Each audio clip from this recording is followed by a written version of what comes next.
하나님 말씀 보겠습니다. 하나님 말씀은 사사기 1절에서 7절까지입니다. 사사기 12장 사사기입니다. 사사기 12장 1절에서 7절 교독하기로 하겠습니다.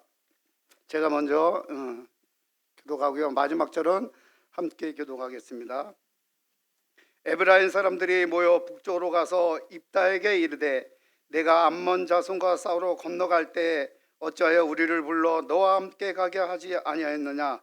우리가 반드시 너와 내 집을 불사리라 하니 입다가 그들에게 이르되 나와 내 백성이 암몬 자손과 크게 싸울 때 내가 너희를 부르되 너희가 나를 그들의 손에서 구원하지 아니한 고로 나는 너희가 도와주지 아니하는 것을 보고 내 목숨을 돌보지 아니하고 건너가서 암몬 자손을 쳤더니 여호와께서 그들을 내 손에 넘겨 주셨거늘 너희가 어찌하여 오늘 내게 올라와서 나와 더불어 싸우고자 하느냐 하니라.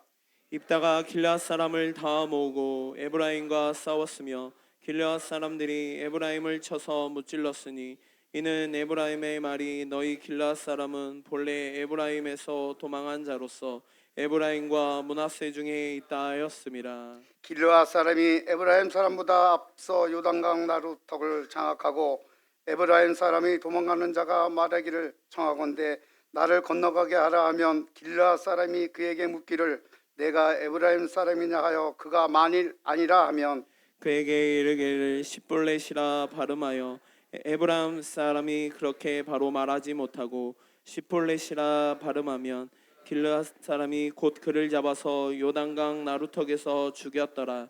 그때 에브라임 사람의 죽은 자가 42,000명이었더라. 입다가 이스라엘 사사가 된 지 6년이라 길르앗 사람 입다가 죽음에 길르앗에 있는 그의 성읍에 장사되었더라. 이상은 하나님의 말씀이었습니다. 이 시간 우리 조철희 목사님 같은 목소리를 내라 말씀 전하실 때 많은 은혜의 시간 되기를 바라겠습니다. 다시 하겠습니다. 할렐루야.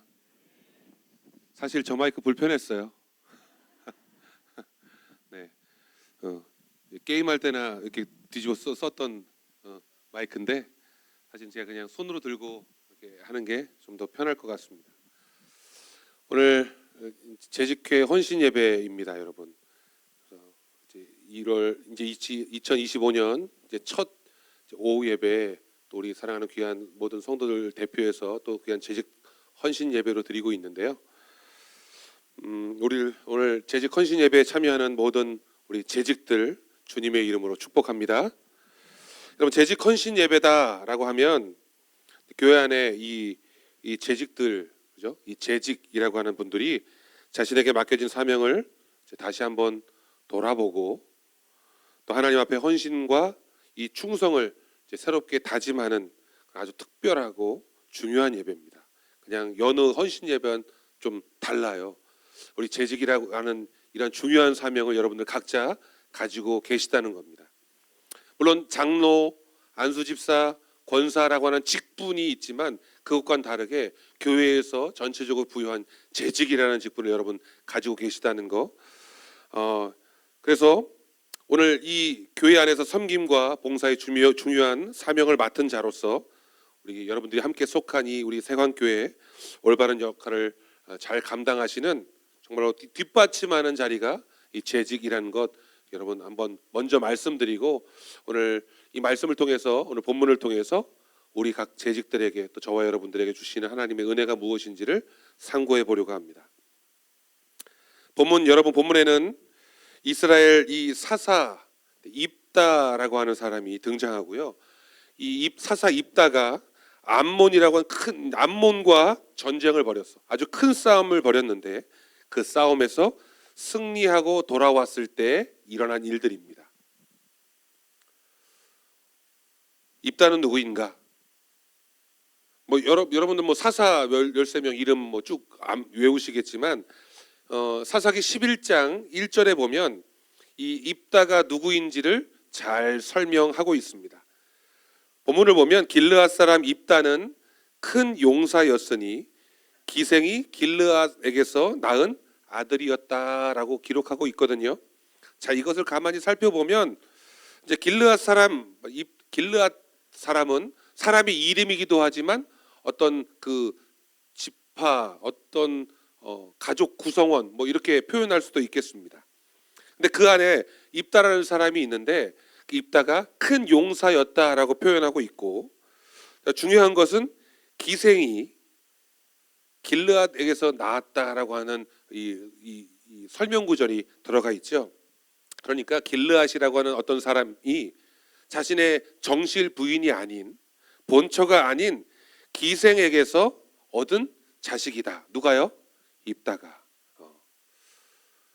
물론 지금은 뭐 어떨지 모르겠지만 우리가 조금만 더 깊숙이 오래전으로 돌아가서 조선 시대만 하더라도 이 정실 부인이 낳은 아들과 이 측실이나 아니면 첩이 얻은 아들의 차이가 서자라고 표현하는 뭐 아주 하늘과 땅 차이였잖아요. 한 2000년, 3000년 전에 이 고대 근동에도 아마 그랬던 것 같습니다.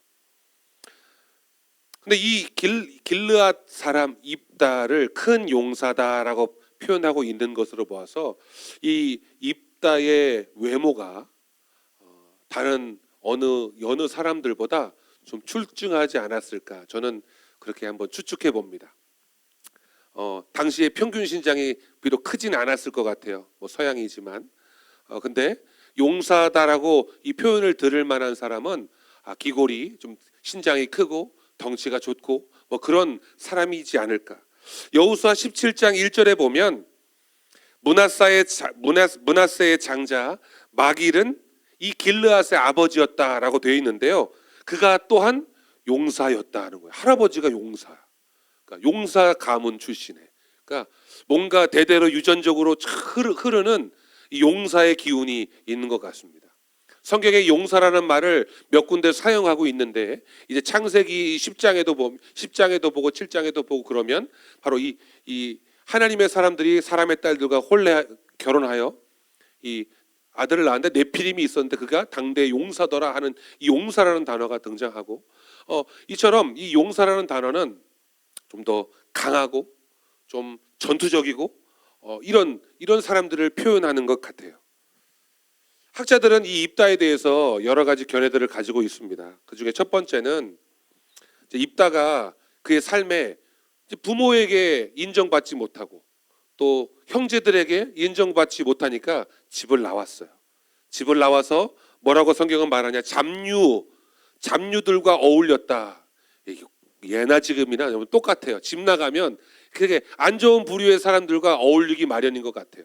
이 잡류들과 어울렸다라고 하는데, 그렇게 말하지만 그의 용맹함이나 그 지략이 뛰어나서 그런 사람들을 거느리고 이끌 수 있는 사람이 입다였던 것 같습니다. 나라에 큰 어려움과 환란이 왔을 때 이 지파의 각 장로들이 입다에게 찾아온 것만 봐도 알 수 있어요. 야, 저들을 막을 수 있는 사람은 입다가 아니면 안 된다라고 하는 거죠. 왜요?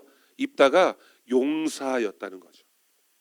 두 번째, 다른 학자들의 견해는 그가 이제 암몬과 이 전쟁을 벌이기 전에 일단 미스바에 온 이스라엘 백성들과 함께 모였어요. 그리고 뭘 하느냐? 하나님께 이 모든 상황들을 다 아뢰었다라고 기록하고 있는 것으로 봐서, 야, 입다가 그래도 그렇게 잡류들과 어울리고 집 나가서 방황하는 것 같아도 하나님을 잘 섬겼나 보다, 하나님을 믿는 그런 신앙이 있었나 보다라고 생각할 수 있을지 모르겠습니다. 근데 하지만 그가 어떤 하나님을 바라보는 믿음은 있었을지 모르겠지만 하나님이 어떠한 분이신가, 아니면 하나님이 무엇을 원하시는가에 대해서는 제대로 알지 못했던 사람들 같아요. 여러분 잘 아시잖아요. 우리가 신앙생활 하고 있는데 이제 주일 예배 참석 잘 합니다. 새벽 예배도 드려요. 새벽 예배만 드립니까? 성령 대망에도 드립니다. 12시 넘어서 끝나는데 성령 예방에도 드립니다. 그러면 야, 저 사람 믿음이 대단하네, 우리 이렇게 평가할 수 있잖아요. 그런데 중요한 건 그런 어떠한 우리가 드린 예배를 많이 드린다고 아니면 교회에 나와서 봉사한다고 하나님 보시기에 믿음이 좋다라고 평가되지는 않는다는 거예요. 중요한 건 우리가 하나님을 얼마나 잘 알고 있고 하나님의 뜻을 얼마나 잘 알고 있느냐는 거죠. 입다는 하나님을 믿는 믿음은 있었을지 모르겠죠. 왜냐하면 이스라엘 백성들은 다 하나님을 믿는 신앙이 있으니까요. 하지만 하나님이 도대체 무슨 생각을 하시는지, 하나님이 뭘 원하시는지는 잘 몰랐던 사람이었던 것 같습니다. 왜냐하면 그가 아몬과의 전쟁을 나갈 때 하나님 앞에 이 전쟁을 하나님 인도해 주십시오 라고 하는 그 말과 서원과 더불어서 쓸데없는 약속을 한 가지 합니다. 뭔지 아시죠? 네. 내가 전쟁에서 여호와께서 나를 승리케 하셔서 내가 승리하고 돌아오면 나를 이 승리를 환영하러 나오는 그 첫 번째 사람을 내가 하나님께 드리겠다. 사람을 제물로 드리겠다. 아니면 그 사람을 바치겠다라고 하는 약속을 하게 되는 거죠. 그게 누가 됩니까? 자신의 외동딸이 되죠. 바로 그런 의미에서 입다는 믿음은 있지만, 아니면 신앙은 있지만 하나님을 잘 모르는 사람이다라고 평가하는 사람도 있어요. 그리고 세 번째는 오늘 본문 내용이기도 하지만 이 암몬과의 전쟁에서 승리를 하고 난 이후에 입다가 이 길르앗 사람들, 이 족속들이 자신들의 동족인 에브라임과 뭔가 말이 잘 통하지 않아서 전쟁을 치르게 되는 사건이 배경이 되는데요. 이 전쟁에서, 이 전투에서 자신의 형제요 동족인 에브라임 지파 이 사람들을 자그마치 42,000명이나 쳐 죽이는 그런 결과를 낳았다라고 하는 겁니다. 좀 용서해 줄 수 있지 않았을까? 좀 이해해 줄 수 있지 않았을까? 여러분, 그런 어떤 이 말씀의 배경을 가지고 저희가 오늘 하나님께서 오늘 이 본문을 통해서 저와 여러분들이 나누어야 할 은혜가 무엇인지를 한번 깊이 생각해 보겠습니다. 그렇다면 하나님은 여러분, 왜 이 입다 같은 사람, 이렇게 문제 많은 사람, 물론 용기도 있고 힘도 세고 귀골이 저처럼 등치도 크고 힘 좀 쓸 것 같고, 왜 그런데 입다를 부르셨을까라고 하는 겁니다. 그는 인격적으로 또 성정이 온화해 보이지는 않는 것 같습니다. 사회적으로도 인정받지 못하는 부류에 속하여 있거나 딱히 싸우는 것 말고는 잘하는 게 없는 것 같아요. 성경에 그가 무엇을 또 잘한다고는 표현하고 있지 않기 때문입니다. 하나님은 그런 사람을 왜 들어서 사용하셨을까라고 하는 겁니다. 이 말씀을 적용해 보자면, 하나님은 왜 저와 여러분을 부르셔서 하나님의 일, 하나님께 예배하는 일, 하나님의 일들을 하는 일에 왜 사용하실까라고 하는 것과 한번 대조해 보면, 적용시켜 보면 좋겠습니다. 하나님은 여러분을 왜 부르셨을까요? 왜 재직으로 부르셔서, 왜 세강교회 안에서 어떤 역할들을 감당하라고 일을 시키시는 걸까요? 여러분, 우리 자신을 본다면 그 이유를 바로 발견할 수 있을 겁니다. 여러분 혹시 모든 일에 다 탁월하고, 모든 일, 무슨 일이든 다 시키면 다 잘하고 좋은 결과를 내고 뭐 그러신 능력자들이십니까? 내가 오늘 제가 오늘 그 오후 예배 올라오기 전에 이런 다짐을 했는데 재우지 말자. 네. 대답을 안 하셔요. 대답을 안 하시면 곧 머지않아 죽으십니다. 네, 대답하셔야 돼요. 여러분이 그런 능력자들은 아니신 것 같아요. 그런 능력자가 있다면 손을 들어주세요. 모든 분야에서 탁월한 사람들은 아닙니다. 하지만 저마다 각자 자기의 색깔이 있고 잘하는 부분이 뭐 한 가지 이상씩은 다 있으시잖아요. 그래도 한두 가지. 나는 뭐 찌개를 잘 끓입니다. 나는 밥을 잘합니다. 아니면 난 운동을 잘합니다. 나는 말을 잘합니다. 나는 잘 웃습니다. 난 노래를 잘합니다. 등등. 여러분 각자 잘하시는 것들이 한두 가지씩은 다 있으실 거라고 봐요.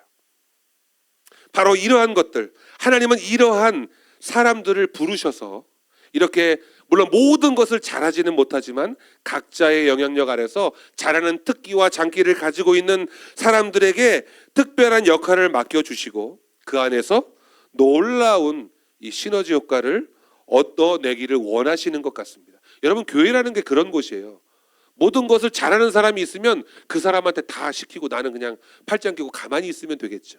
근데 교회란 그렇게 돌아가는 곳이 아니잖아요.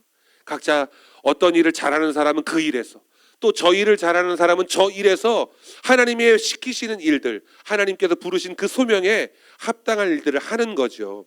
그게 바로 교회고 그게 바로 재직의 역할이라고 하는 겁니다. 전쟁터에서는요, 맨 앞으로 나아가서 싸워야 할 사람들이 있고, 또 어떤 사람은 전쟁터에서 좀 뒤에서 좀 뒤로 물러나서 전쟁에 필요한 것들을 조달하고 또 관리해 주어야 하는 사람들도 있습니다. 또 어떤 사람은 몰래 숨어서 적의 동태를 살피거나 상황들을 상황에 따라서 이렇게 움직이는 그런 민첩함을 요구하는 사람들 등등등, 전쟁 안에서도 각자 다양한 역할들이 있는 거죠. 이처럼 예수 그리스도 안에 모인 이 공동체 안에서도 각자의 역할과 책임이 분명하게 있다는 것을 우린 잊지 말아야 합니다. 그러니까 여러분 혹 교회 안에서 아무것도 하고 있지 않다, 이건 뭔가 문제가 있는 거예요.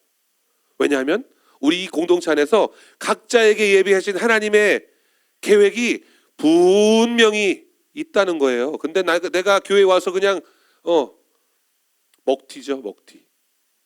좀 죄송해요, 이런 말 써서. 왔다 예배만 드리고 사라지는 거예요. 여러분, 이런 분들이 있어서는 안 될 겁니다. 특히 재직들 중에서는. 여러분, 이처럼 그리스도 하나님 안에서 함께 모여 있는 공동체 안에서 각자의 역할과 책임을 감당하지 못할 때 무슨 일이 벌어지냐? 문제가 생긴다는 거예요. 문제가. 오늘 이 입다 이스라엘 백성들의 사이에서도 바로 문제가 발생합니다. 입다는 길르앗 사람들을 모아서 암몬과 전투를 치렀습니다. 길르앗이 큰 지파는 아니었어요. 그런데 다른 미스바에 모여 백성들에게 도움을 요청했을지 모르겠습니다. 그런데 결국 길르앗이 이 입다의 인도하심으로 길르앗 족속이 전쟁에 나가게 되고요. 이 전쟁에서 결과적으로 하나님이 함께 하셨다라고 성경은 기록합니다. 사진을 한번 보여주시겠어요?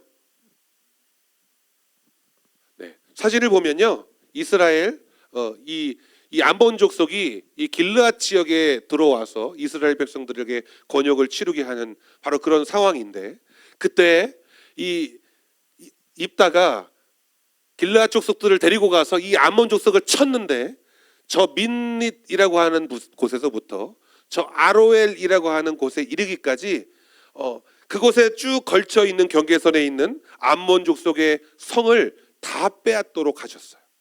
그냥 쳐들어온 이 군사들과 대치하는 것으로 끝난 게 아니라 그들이 이미 점령하고 있던 땅들을 다 뺏어오는 결과를 얻었다는 거죠. 자그마치 성 20개를 차지했다. 여러분, 엄청난 승전 전과입니다.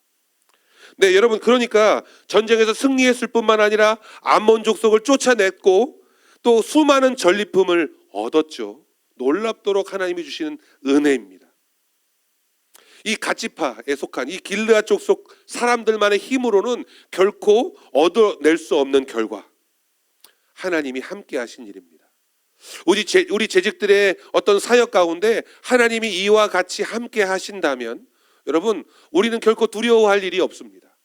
교회 성도들이 2,000명, 4,000명, 5,000명, 10,000명 되는 교회만 할 수 있는 일이 따로 정해진 것이 아니라, 비록 우리 500명, 600명 되는 교회 성도들일지라도 모든 재직들이 하고자 할 때, 그리고 그 안에 하나님이 역사하실 때 놀라운 기적의 은혜가 나타나게 되는 줄 믿으시길 바랍니다. 여러분, 이렇게 좋은 일이죠. 이스라엘 백성들 침략했던 암몬이 물러갔고 암몬 족속이 이렇게 점령하고 있던 땅들을 비로소 찾아냈어요. 되찾았어요. 그런데 그 순간 에브라임 지파에서 나타나, 그러니까 우리가 오늘 본문 읽은 대로 이 사사 입다에게 강한 불만을 표하게 됩니다. 왜 전쟁에서 자신을 부르지 않았냐라고 하는 이유에서였죠. 미스바에 함께 모여 이스라엘 백성들이 함께 암몬이 쳐들어온 일에 대하여 논의할 때 이 입다가 백성들에게 너는 몇 명 군사를 몇 명 보내고 너는 군사를 몇 명 보내고 이런 것들이 남아있지는 않다 보니까 그들에게 군사를 요청했는지 요청하지 않았는지는 잘 모르겠어요. 하지만 이들이 와서 이유로 건 것이 왜 우리는 부르지 않았느냐라고 하는 거예요. 여러분 12장 1절입니다. 한번 읽어볼까요? 이 에브라임 지파가 뭐라고 말하는지 한번 읽어보겠습니다. 시작. 에브라임 사람들이 모여 북쪽으로 가서 입다에게 이르되 내가 암몬 자손과 싸우러 건너갈 때 어찌하여 우리를 불러 너와 함께 가게 하지 아니하였느냐. 우리가 반드시 너와 내 집을 불사르리라 하니.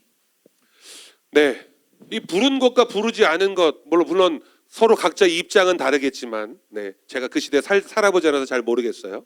물론 불렀냐 부르지 않았느냐 입장 달라요. 이런 서로 간의 입장이 다른 상황이 여러분 우리 교회 안에 있을 수 있겠어요, 없겠어요? 있을 수 있습니다. 사람이 살다 보면 관계를 맺고 어떤 일을 같이 하다 보면 입장이 다를 수 있어요. 그런데 문제는 그 입장 차이로부터 시작하여 분란이 생긴다라고 하는 겁니다. 에브라임 지파가 어떤 의미를 가지고 이 사사 입다에게 저렇게 말을 했는지 모르겠지만 좀 선을 넘었어요. 어떤 선을 넘었느냐? 우리가 너와 네 집을 불사르겠다, 끝장내겠다 로까지 나아가게 된 겁니다. 그러니까 뭐예요? 어떤 성도들 간에 다툼이 있을 수 있죠. 그러면 서로 이해하고 용서하고 눈물 흘리며 이렇게 이해하고 보듬을 수 있는 우리가 되어야 할 텐데 뭐 한 거예요? 끝장을 보자는 거예요. 끝장을 보자. 이렇게 되면 문제가 생기는 거죠. 공동체 안에서 상대방에게 선하게 대하고 너그러움을 베풀었을 때 어떤 사람은 그것에 대해 강한 거부감을 나타내거나 오히려 그렇게 선한 행실을 한 사람에게 오히려 모욕하고 화내는 경우들도 있습니다. 그러면 저 사람이 왜 나에게 화를 내는 거지? 나에게 무슨 감정이 생겨서 저렇게 대하는 걸까? 이런 생각이 들 정도로 내가 분명 저 사람에 대해서 선대했는데 왜 저 사람은 이렇게 나를 대하지? 여러분 사실 므낫세 이 반지파, 이 요단강 동편에 있는 므낫세 지파 중에 절반이죠. 그리고 갓지파, 르우벤 지파는 요단강 동편에 이미 땅을 분배받은 지파들입니다. 넓은 땅이에요. 나머지 지파들은요, 이 요단강 서편에서 그 좁은 땅을 아웅다웅 하면서 이 땅 따먹기 갈라 먹어야 되는데 이 세 지파는 요단강 동편에서 넓은 땅을 분배받았습니다. 가나안 정복 전쟁을 시작하기도 전에요. 그러니까 여러분 이제 이 세 지파는 뭐 하면 돼요? 이제 모세가 이미 약속했으니까 그 분배받은 땅에서 정착하고 집 짓고 성벽 쌓고 자 우리 지파가 잘 살 수 있는 어떤 채비를 하면 되는 거예요. 근데 하나님께서는 그 세 지파에게 그렇게 말씀하시지 않았습니다. 뭐라고 하셨냐면 이 세 지파에게 앞서 있을 가나안 이제 서쪽의 정복 전쟁에 너희 세 지파가 선봉에 서라. 뭐 하라고요? 선봉에 서라는 거예요. 선봉이라면 제일 앞에 서라는 거죠. 그때까지 너희의 집을 하나님께서 보호하시겠다는 약속도 주셨지만 그래요. 이 세 지파는 이제 자신들과는 관계가 없는 다른 지파의 전쟁, 서쪽 정복 전쟁에 가장 앞서 나아가 이 전투를 치러야 하는 하나님의 명령을 받았습니다. 그리고 이 일들을 성실히 수행했어요. 누가요? 이 길르앗 사람들, 이 갓지파가 그랬단 말입니다. 에브라임이요, 유다요, 다른 지파들의 이 정복 전쟁에 이 세 지파가 함께 동참해 주었다는 거예요. 함께 일어나 함께 싸웠던 바로 그들. 최선봉에 서서 모범을 보이는 것이 하나님 백성의 참된 모습이라는 거죠. 갓지파는 그러한 면에서 하나님의 칭찬을 받을 만한 지파였다고 생각됩니다. 그런데 에브라임 지파는 이러한 배려를 받았음에도 불구하고 오히려 그들을 대적하는 마음을 품었다라고 하는 겁니다. 여러분 누가 교회 안에서 여러분들을 선대하고 여러분들을 위해서 또 너그럽게 여겨주시고 그런 마음들 그런 어떤 모습을 받았을 때 그런 마음을 받았을 때 우리가 그 마음을 악으로 되갚지 않는 신앙을 가진 우리 재직들이 되기를 간절히 바랍니다. 에브라임 지파는 누구냐? 그러니까 이 므낫세 지파와 형제 그러니까 요셉의 아들들이에요. 그러니까 이 야곱의 12아들에게 속한 것이 아니라 이 요셉의 아들 두 아들이 바로 므낫세와 이 에브라임이죠. 그래서 출애굽한 이스라엘 백성들에게 가장 영향력이 있는 지파가 누구냐? 물론 유다 지파가 크지만 가장 영향력이 있는 게 누구냐? 그러면 바로 이 지파입니다. 므낫세와 에브라임. 그래서 가장 영향력이 있고 실력을 행사하는 지파 에브라임, 그런 자부심이 있었는데 암몬이 쳐들어오고 나서 이 일들을 어찌할꼬 백성들이 논의하는 가운데 누가 드러나요? 유다가 그러니까 므낫세도 아니고 에브라임도 아닌 갓지파, 그 길르앗 족속들 가운데 이 잡류에 속하는 아무개가, 입다가 등장하는 거죠. 에브라임 입장에서는 상당히 기분 나쁜 일이었을지 모르겠습니다. 지금까지 내가 쥐고 있었던 주도권을 다른 사람에게 넘겨주어야 할 그런 상황이 벌어지는 거예요. 여러분, 우리 교회는 주도권이 없는 줄 믿습니다. 이 주도권을 하나님만 가지고 계신 거예요. 우리 주님만 가지고 계신 겁니다. 교회 안에 내가 먼저야, 내가 높아, 뭐 이런 주도권은 없어져야 될 줄로 믿습니다. 에브라임은 그 주도권을 놓지 못했어요. 그리고 그것을 빌미 삼아 이제 이 길르앗 사람들, 특히 입다를 모욕하고 또 시기하고 그에게 이런 아주 험한 말들을 쏟아내고 있다는 겁니다. 여러분, 교회 안에 주도권이라는 거, 우리는 주도권 없어라고 하지만 아주 쉬운 모습으로 등장하기도 합니다. 뭘까요? 들어온 지 얼마 안 되는 것들이 뭐 잘났다고 나대는 거야? 이런 말 여러분, 교회에 있을 수 있어요. 이미 오래전에, 한참 전에 박혀 계신 분들이죠. 그죠? 새로운 성도들이나 아니면 뭔가 좀 열심히 이제 시작하려고 하는 사람들에게 야, 이제 들어온 것들이 말이야, 엊그저께 들어온 게 이러면서 딱 선을 긋는 그런 사람들이 있을 수 있어요. 야, 그거 나도 할 수 있었어. 지가 뭐 해놓고 뭐 이렇게 자랑질이야 라고 말하는, 나도 할 수 있는 일이었어 라고 하는 바로 이런 말들. 여러분, 같은 곳을 바라보면서 서로 도와야 할 우리는 재직입니다. 시기하고 질투하고 원망하면 그 공동체 운명이 어떻게 되겠냐는 거예요. 복된 인생은 하나님께서 주신 기질대로, 분기대로 자신의 역할을 다하는 겁니다. 이제 이 기질이라고 제가 썼는데, 이 길르앗 족속의 기질이 정말 용맹하게 잘 싸우는 용사들이에요. 얼마나 날랜지 암몬 족속의 성읍들을 막 뛰어넘어가지고 20개를 그냥 눈 깜짝할 사이에 호로록 다 점령해 버렸다는 겁니다. 대단한 사람들이죠. 여러분, 교회 안에 이런 기질들이 있는데 순하고 부드러운 사람도 있는 반면 거칠고 좀 직설적이고 용맹한 사람도 있습니다. 그렇다면 여러분, 자신의 이 기질들을 잘 훈련하고 긍정적으로 사용하면 하나님은 놀라운 일들을 이루어내십니다. 반대로 그걸 여러분, 그런 기질들을 부정적인 면에 사용하면 하나님께서 이루어내실 일들에 아주 적지 않은 장애물이 된다는 사실을 여러분들 유념하시기를 바랍니다. 한 형제로 부르심을 받고 서로 협력하여 하나님의 나라를 선포해 나가야 함에도 불구하고 에브라임은 교만하고 불손한 태도를 가지고 이제 이 입다를, 또 길르앗 족속 갓지파를 향해 대적하죠. 사사기 8장에 보면 그들의 선조들, 그러니까 에브라임의 이미 먼저 번 아버지 세대, 할아버지 세대에 무슨 일이 있었느냐? 여러분, 기드온이라는 사사가 이미 몇백 년 전에 있었어요. 근데 이 기드온이라는 사사가 승리했을 때 지가 뭐 잘났다고 라고 했던 지파가 누구였냐? 에브라임이었어요. 그러니까 이게 그냥 한 번에 이루어진 것이 아니라 오랜 시간에 걸쳐서 계속 쌓여온 그러한 기질과 성격들이 남아 있었다는 거죠. 이 기드온이 하나님의 손에 붙들려서 이스라엘 백성들을 구원할 때에도 불평불만하던 사람들, 이제 하나님께서 입다의 손을 들어 암몬 족속으로부터 이스라엘 백성들을 구원하셨을 때에도 불평불만, 똑같은 일을 벌이고 있다는 겁니다. 에브라임 지파가 이 입다와 길르앗 사람들을 치기 위해서 병사들을 이끌고 이제 쳐들어옵니다. 너희까지 께 뭐 대수라고 강을 건너 갓지파의 영토 깊숙한 곳으로 쳐 들어와요. 근데 여러분 문제는요, 상대방의 진영에 너무 깊숙하게 들어온 나머지 제대로 된 싸움을 치르지 못합니다. 잘 몰라요, 이 싸움이 어떻게 벌어질지에 관해서.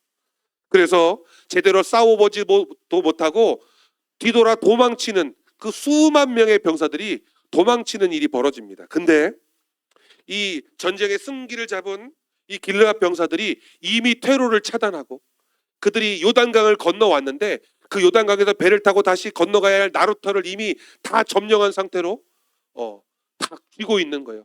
도망갈 곳이 없는 거예요. 이 에브라임 병사들 어떻게 할까요? 그냥 여기에 남아 있어요? 아니면 어떻게 도망가긴 해야 될 텐데. 그래서 칼과 창을 내려놓고 이 전쟁의 이런 풍파를 좀 피해서 도망치는 피난민처럼 행세를 하고 그들 앞에서 나루터에서 배를 타고 좀 도망가려는 그런 꿍꿍이를 좀 벌였죠. 자, 그때 오늘 읽었던 말씀처럼 무슨 일이 벌어집니까? 발음. 너 이 단어 얘기해봐. 이렇게 저렇게 이 여권 검사를 이렇게 하는 거예요. 한번 띄워주시겠어요? 한글로 썼을 때 십볼렛. 십볼렛.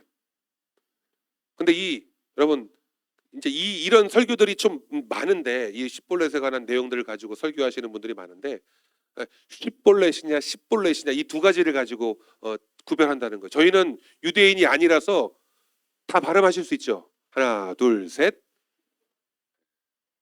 자, 쌀 해보세요. 쌀 이렇게 이런 분 안 계시죠? 예. 저희 이제 한국 사람들의 이 한국어 발음이 되게 뛰어납니다. 여러분, 저희 이 혀가 안 되는 발음이 없어요. 대단합니다.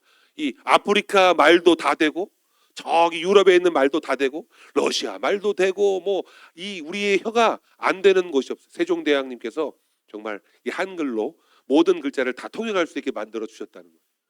여러분, 이 쉽볼렛이라는 발음이 잘 안 돼요. 누가요? 에브라임 사람들이. 쌀과 살이 안 되는, 우리가 구분되는 것처럼 이 쉽볼렛과 십볼렛이라고 하는 이 발음 차이가 있었던 것 같습니다. 그래서 사진 한번 보여주세요. 제가 재우지 않겠다는 마음으로 사진을 띄웠어요. 이제 그래서 발음해봐. 너 발음해봐. 십볼렛. 너는 이쪽 사람이구나. 이 요단 동편 사람이구나.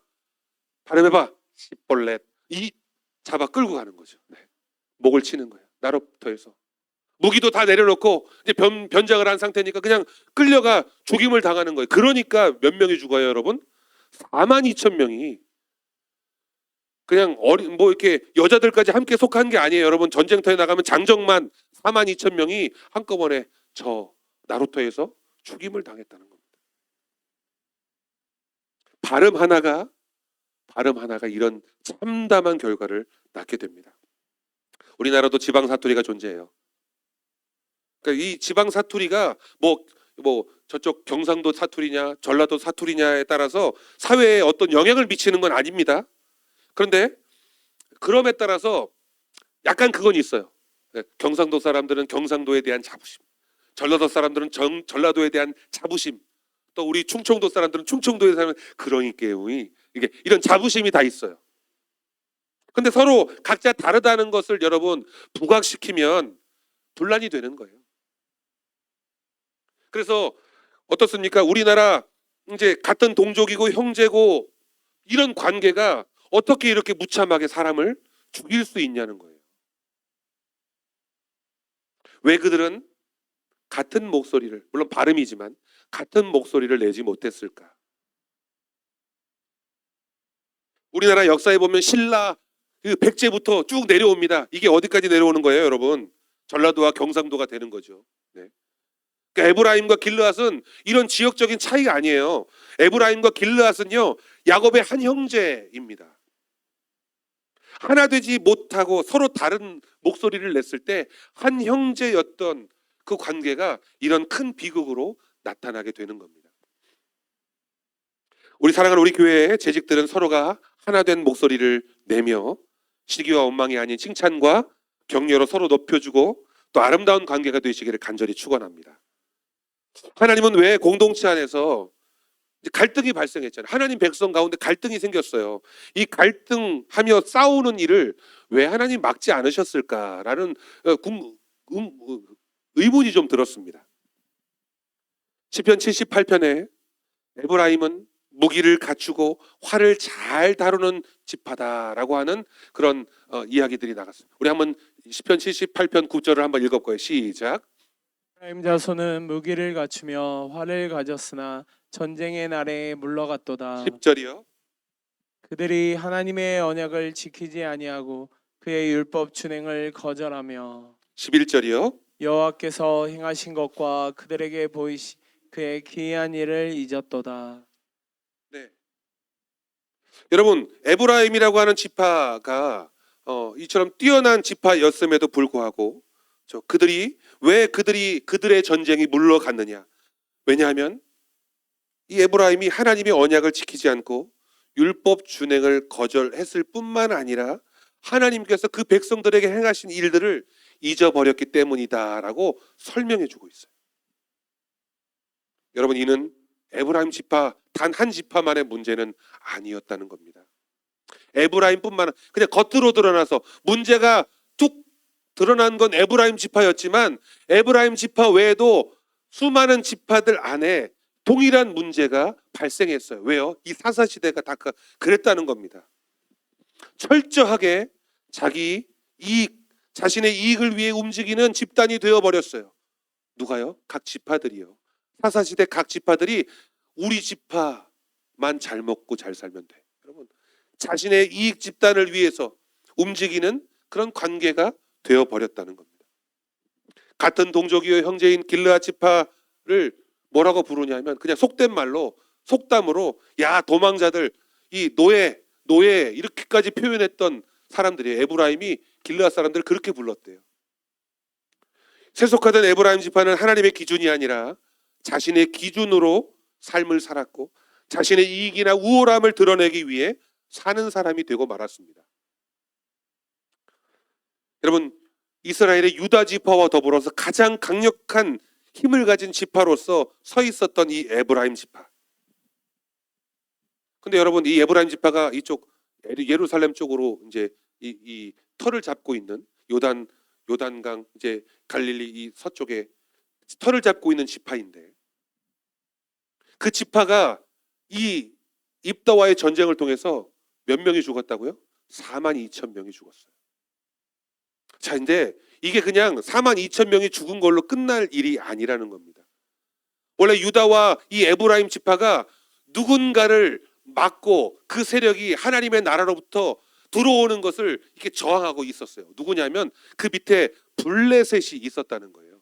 블레셋 세력이 막 힘을 확장하고 이 이스라엘 백성들에게 쳐들어오지 못했던 이유는 유다와 에브라임 지파가 거기에 딱 버티고 있었기 때문이에요. 그런데 에브라임 지파의 장정 42,000명이 죽었습니다. 더 이상 싸울 인간이 없어요. 그러면 어떻게 돼요? 힘의 균형이 무너지는 거죠. 여러분, 이 입다와 에브라임 사건 이후에 이제 암몬은 물리쳤을지 모르겠지만 누가 등장할까요? 블레셋이에요. 블레셋이 이제 이스라엘 백성들을 괴롭힙니다. 사사시대가 끝나고 왕국시대가 벌어질 때까지도 누가 괴롭혀요? 블레셋이 괴롭힌다는 거예요. 여러분, 작은 실수, 작은 분쟁이 어떻게 해요? 큰 공동체 축복을 방해했다는 겁니다. 여러분, 가정이나 교회 공동체 안에서 분열과 갈등이 심화되는 가장 큰 이유는 저는 이렇게 정의하고 싶습니다. 따라해 보겠습니다. 사랑이 없어졌습니다. 그래요. 여러분, 이 공동체 안에서 분란이 생기는 가장 이유, 시기와 원망, 질투 이런 것들이 생기는 이유는 사랑이 없어졌기 때문이라고 저는 생각해요. 오늘 본문은 바로 우리 안에 사랑이 없어져 버림에 대해서 경고하고 있는 겁니다. 형제들과 다투고 싸우고 이렇게 피 튀긴 전쟁을 통해서 너희가 얻는 것이 무엇이냐? 입다가 비록 암몬과의 전쟁에서 승리한 것처럼 보이지만 겉으로는 승리한 것처럼 보이지만 형제들의 피를 흘리며 자신의 사랑하는 딸의 피를 흘리고 이긴 것 같으나 진 전쟁을 했다는 거예요.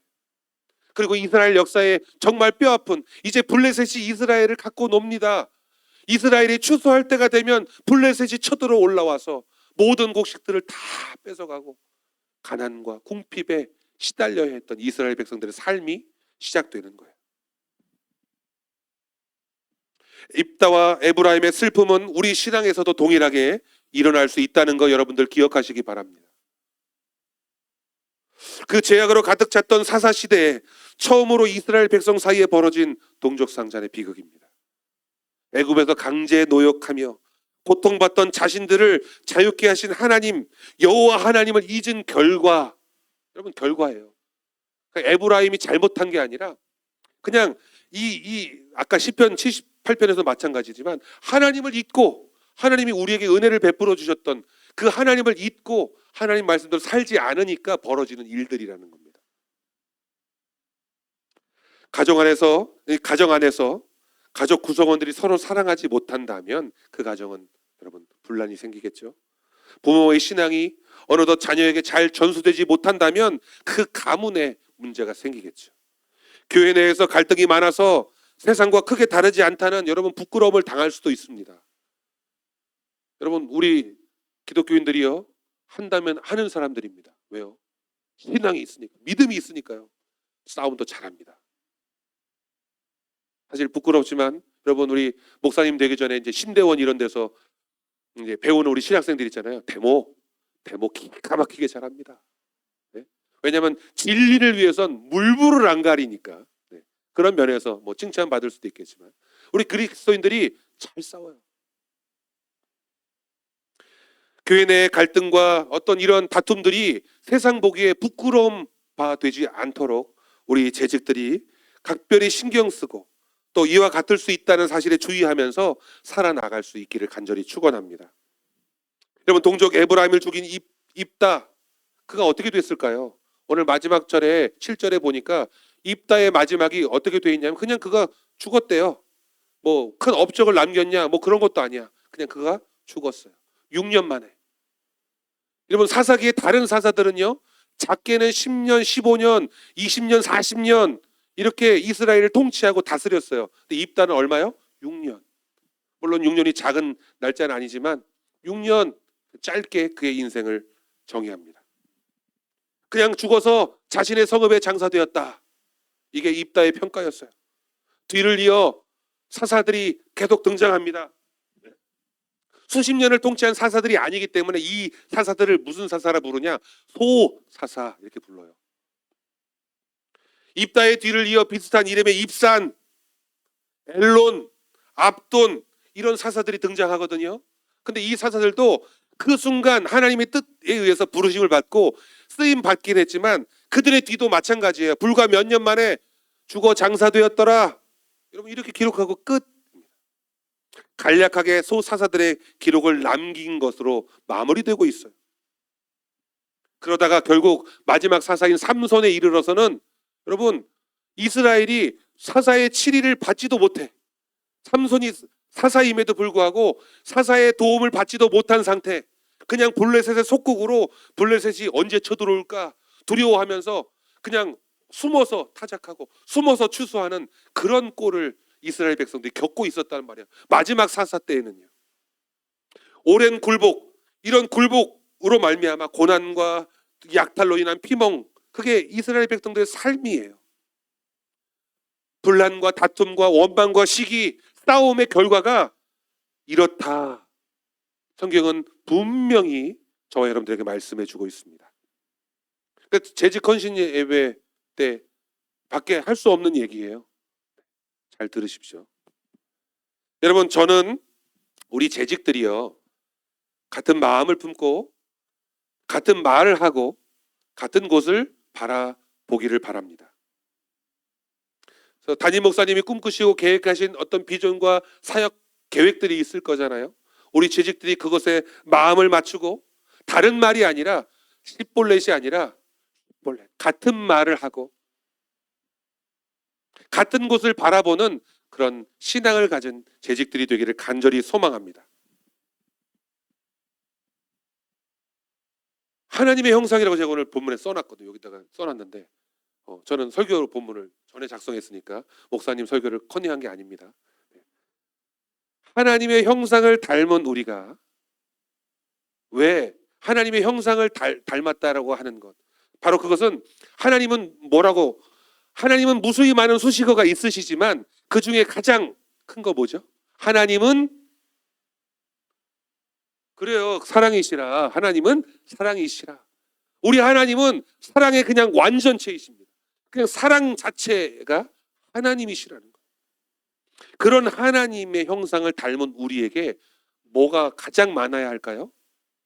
따라해보자. 사랑. 그래요. 저와 여러분, 우리 재직들이 우리 공동체 안에서 사랑이 넘쳐나는 그런 성도들 되시기를 간절히 축원합니다. 골로새서 1장 20절을 한번 띄워주시면 우리 같이 읽고 마무리하겠습니다. 같이 읽습니다. 시작. 그의 십자가의 피로 화평을 이루사 만물 곧 땅에 있는 것들이나 하늘에 있는 것들이 그로 말미암아 자기와 화목하게 되기를 기뻐하심이라. 여러분, 우리 안에 예수 그리스도의 십자가로 말미암아 하나님과 화평을 이루어 주신 은혜. 사실 우리도 죄로 말미암아 하나님과 하나 되지 못했어요. 같은 하나님의 형상을 잃어버렸죠. 하나님이 쿵 찍어 주셨는데도 그 형상을 잃어버렸단 말이에요. 근데 하나님께서 먼저 예수 그리스도를 통해서 그 십자가의 피로 말미암아 다시 화평케 하셨다는, 다시 우리가 하나님의 형상을 유지할 수 있게 해주셨다는 겁니다. 그런 것처럼 그렇게 해주셨기 때문에 바로 주님과 화목하게 되기를 기뻐하는 그 하나님의 바람을 꼭 성취시켜 드릴 수 있는 그런 각오와 결단이 우리 사랑하는 세관교회 모든 재직들 가운데 있어지게 되시기를 간절히 축원합니다. 저와 이제 이 시간 함께 나눌 찬양이 있습니다. 주의 보좌로 나아갈 때에라고 하는 이 찬양인데요. 오늘 제가 여러분들께 전해드렸던 이 말씀의 내용과 함께 더불어서 떠올리시면서 이 찬양을 같이 함께 불렀으면 좋겠습니다.